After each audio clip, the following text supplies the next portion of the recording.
Into the room, we'll go ahead and prepare for our meeting this morning. If everyone will come in and take a seat.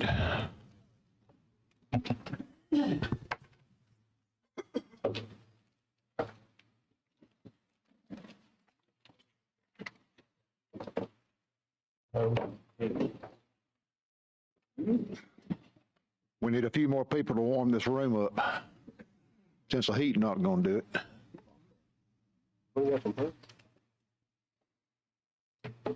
We welcome all of you today to the Alabama Medical Cannabis Commission meeting on December the 7th, 2023, which now we're convening at 8:33 a.m. Got a few presentations this morning, then we will disperse at lunchtime. We have a long day tomorrow.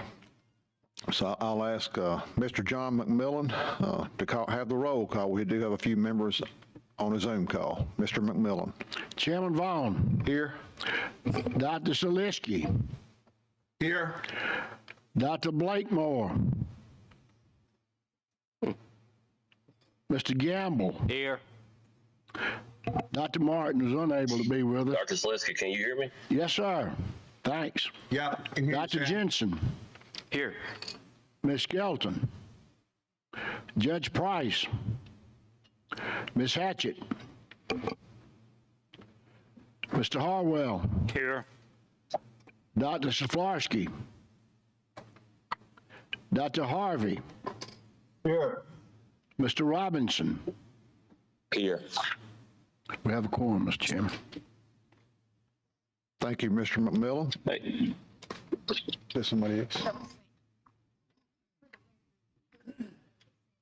Yes, Dr. Sam Blakemore is on a Zoom call. Hey guys, I can hear you. Okay, thank you, Sam. We have a couple of internal items for our commission to take up today as far as votes before we start into our presentations. And I'm going to ask Mr. Justin Aday to talk about this a little bit before we have the vote. So, Justin.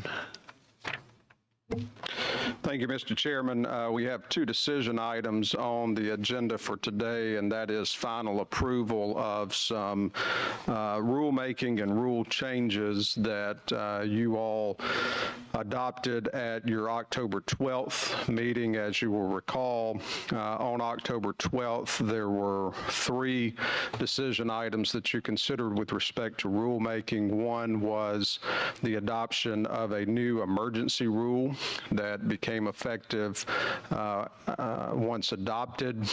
The other was adoption of a new rule, Rule 538-X-3-.20, which was the permanent version of the emergency rule. And then there were some other rules in Chapter 3 of the administrative rules that were amended to be consistent with the new rule and the emergency rule that were adopted. And so those were all adopted on October 12th, with the exception of the emergency rule, which became effective upon adoption.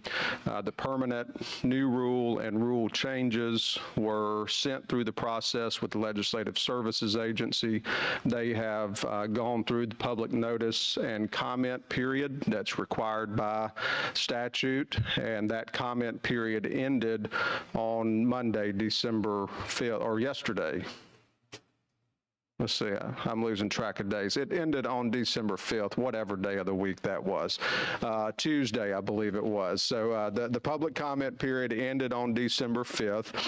We did not receive any written comments with respect to those new rules and rule changes. The only thing that has been recommended to you internally to change to the new rule, the Rule 538-X-3-.20, is to remove those provisions of the new rule that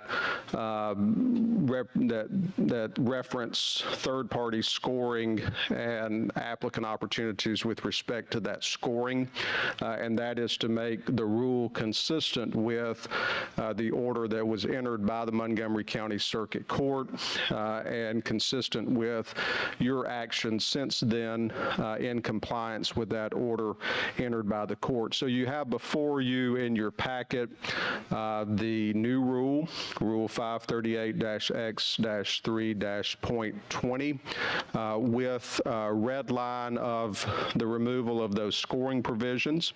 You also have in your packet the revisions to our existing rules, and those include in Chapter 3, Rule .04, .10, .12, .13, Point 18 in Appendix A, the timeline that's in Chapter 3. And so this is final approval of the new rule and those revisions to the existing rule that were adopted at the October 12th meeting and that have since then gone through the statutory public notice and comment period. And then if approved, these rules and rule changes will be transmitted to the Legislative References Service for final workup and inclusion in the Alabama Administrative Code. Thank you, Justin, for that explanation. As Mr. Day has stated, these rules have been published and made available for public comment, and that public comment did expire December the 5th at 5 p.m. No written comments or other filings were received at that time. Does anyone seek to address the commission on this matter today? Hearing none, we'll now move forward with a vote, and on these decision items, we'll take the first one, which is the final approval of the new rule that we adopted on October the 12th, as Justin explained. And that's Rule 538-X-3-.20, and it was amended. Do I have a motion that we move forward? Got a motion from Mr. Harwell, second from Mr. Gamble. I'm sorry, Dr. Jensen. Motion from Mr. Harwell, second from Dr. Jensen. Any other discussion? This is for the new rule. As amended. As amended, that we've been operating on since. I'm going to do a voice vote on this particular one. All in favor, say aye. Aye. Any opposed? Motion passes. Thank all of you. The second item is the final approval of revisions to existing rules as we adopted on October the 12th.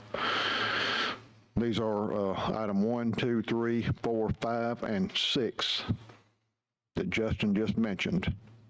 All of you should have that information in front of you. Can I have a motion to approve? So move. Got a motion from Mr. Gamble. Second. Second from Dr. Jensen. Any other discussion? All in favor, say aye. Aye. Any opposed? Motion passes. Thank all of you. As you look back on last Friday, I believe that's when these new rules, and we've been operating under these rules accordingly. So it worked pretty well last Friday, and we will continue to do so all the way through next Tuesday. I'd like to cover a few items before we get started with our presentations today. We'll keep time in the display so that the presenter will know the time remaining. It'll be up here on the counter. Presenters who provided a PowerPoint presentation, please use the clicker that's on the table there beside the podium. It'll be available to you at your pleasure. Commission members will have an opportunity to ask questions, and as needed, I'll ask for additional time, if necessary, for questions and answers after each presentation. The materials for each applicant, including their full application, written briefs, videos, and presentations, have been provided to each commissioner in advance of today's meeting. As a reminder, you have received all materials for all applicants, regardless of whether an applicant requested to make a presentation, and all applicants are subject to be considered for an award of a license. Also included in your materials today is a summary sheet for each applicant, which includes information regarding proposed facilities, ownership, and the pass-fail notations. These summary sheets also include the requirements of applicants as provided for in the statute and the AMCC rules. As we've done in the past, before we entertain each presenter, we'll have Mr. Justin Ade make appropriate comments pertaining to each applicant before we have that presentation before us. So if there's no other questions from commissioners, before we get started on today's presentations, do I have any comments or questions?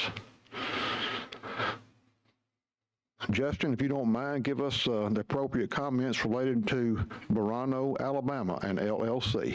Mr. Chairman, this is applicant number 1668, Verano, Alabama, LLC. You have the complete application, the applicant summary. There were no pass-fail items noted in the application. You also have written materials that were provided to you and also provided printed for you today in your packets. Thank you so much, Justin. Mr. James Leventis, is that you? Okay, go ahead and come on up to the podium, and Ms. Peters will put the laptop up here on the counter so you'll see the time as you make your presentation. Just be mindful of that. That microphone should be on. One of our slides has our video embedded in it. I just want to make sure that you guys are able to. Yes, you'll just click forward on the clicker. The clicker on the podium there, use We that. won't control the mouse, so I just want to make sure that we got that. Yeah. Okay, So perfect. If it does not, It's just forwards and backwards, right? Yeah, so just watch the Even I time. can't screw that up. Watch your allotted time up here as you move through your presentation. She'll put it up here and you'll see it. And I think y'all were asked, you had asked for 45 minutes, so y'all have the, and if you have other presenters coming up speaking, please introduce them. We've got plenty of speakers. We have Mary Lanier Long here, our majority owner and chief agricultural officer. I'll tell you what, why don't you wait, if they come up to speak, you introduce them at that time. Perfect. We've got a nice slide that has them. Okay, thank you, James. Can you guys hear me okay? I'm sorry. Yes, sir, the floor is yours. Thank you, sir. Good morning, Chairman Vaughn, and everyone else here from the commission, both live and joining us remotely here today.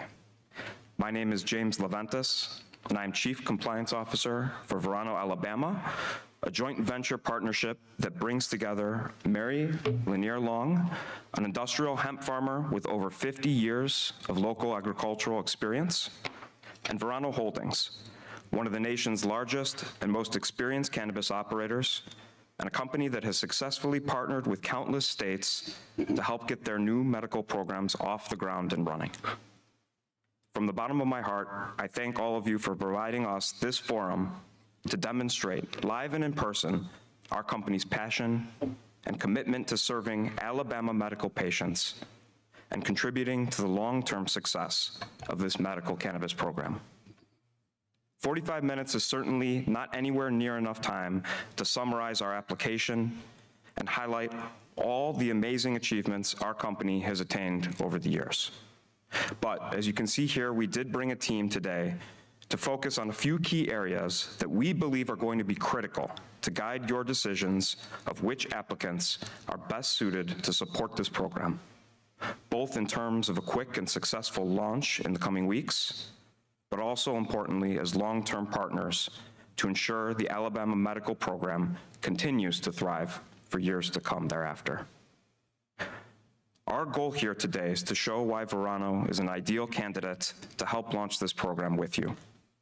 We intend to do that by showing how we lead the industry in several key aspects, including regulatory compliance, operational expertise, community engagement, patient care, product innovation, and economic impact.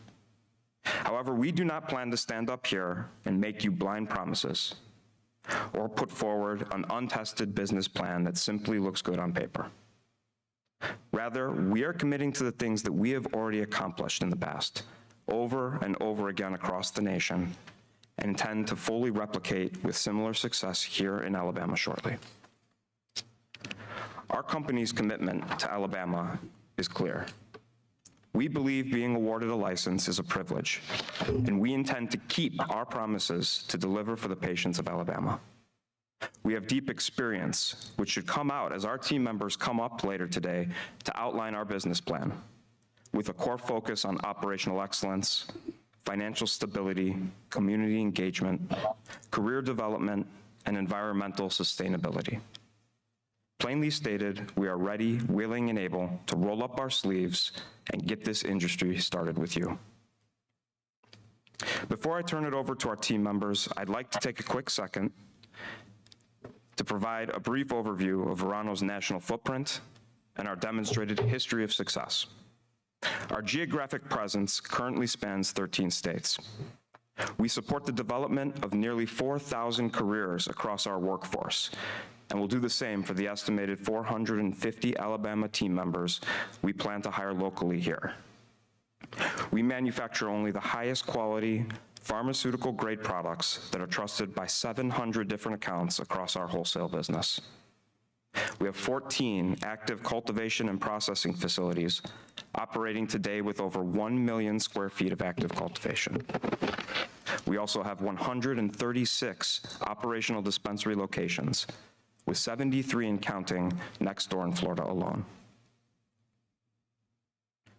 We're proud of our reputation for helping to successfully launch medical programs and building trust with our commissioners, regulators, and elected officials everywhere we operate.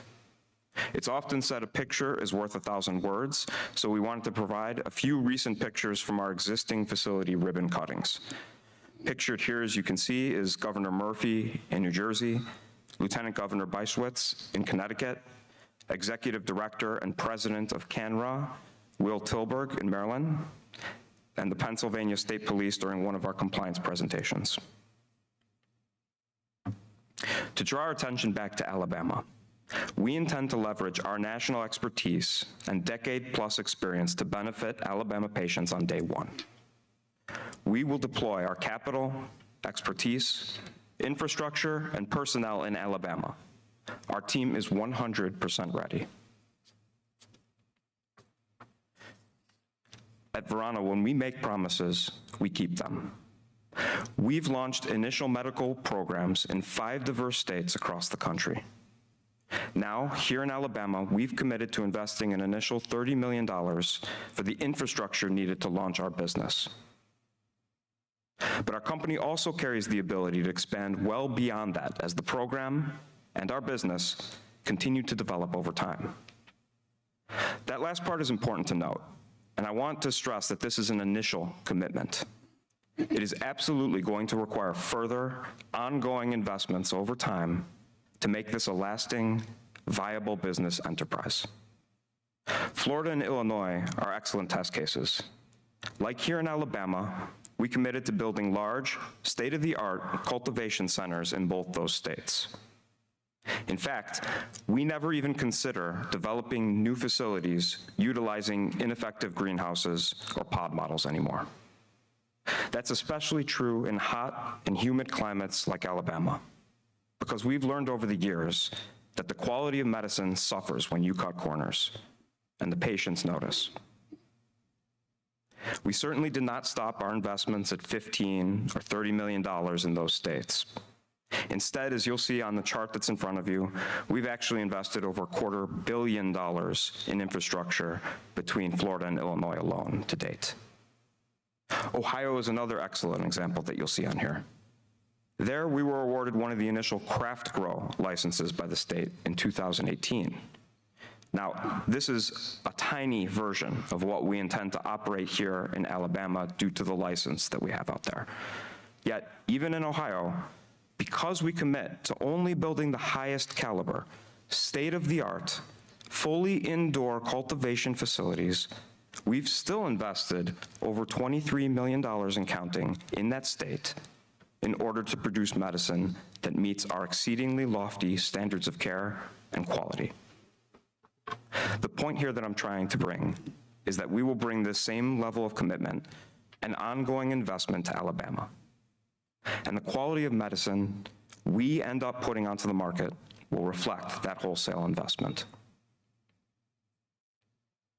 Now that I've given you all a brief overview of our national presence, I'd like to introduce the Verano, Alabama team that you'll meet for presentation here today. These are some of the industry's foremost experts in their respective areas, and they have contributed to Verano becoming one of the most successful and experienced cannabis companies nationwide. With that, I'd like to hand it off to our majority owner and Chief Agricultural Officer, Mary Lanier Long, to provide a brief summary of her experience and discuss how this joint venture came to be. Mary? I'll take control. Okay. Good morning, members of the commission, staff, and to my fellow Alabamians. My name is Mary Lanier Long, and I am the 51% majority owner of the applicant, Verano, Alabama. When I became a legal adult at the age of 16 so I could take on the responsibilities of my family farm after my parents died, I never thought I would have the opportunity to speak before the Alabama Medical Cannabis Commission. I am a farmer. Public speaking and participating in government commission meetings is not my strong suit. But given the importance of this meeting, and you can probably tell I'm nervous, but I'm confident that after our presentation, you'll see the professionalism, knowledge, experience, and track record that my business partner, Verano, brings to the table. As you know, no one in the state should have any experience growing, cultivating, or selling cannabis products, and I certainly don't, but I know what it means to be a third-generation farmer. And when you run a family farm and you feel the weight of prior generations and constantly wonder if you're doing enough to secure a bright economic future for your kids and grandkids. And I want to thank the legislature, the governor, and the commission for creating a cannabis program where everyday citizens and families like mine can compete for a license. And instead of handing out licenses based on who you know, your entire application and evaluation process is focused on what the applicants and the teams we've assembled will do for the patients of our state. And ultimately, that is what the process is about, who will get the job done for Alabama. I love our state, and I think we deserve the best. I don't know about you, but I'm tired of hearing all the excuses of not enough workers, supply chain issues, creating shortages for things that we just need every day. But while that's annoying, that's unacceptable when you're dealing with the medicine that people need to live a better life. Alabama's patients deserve a stable, safe, year-round medicine supply. That's why I chose to partner with Verano. Our team has found a way to succeed where so many others have failed. I know each of you is serving on the commission because you want to get this right for the citizens and patients of Alabama, and I do too.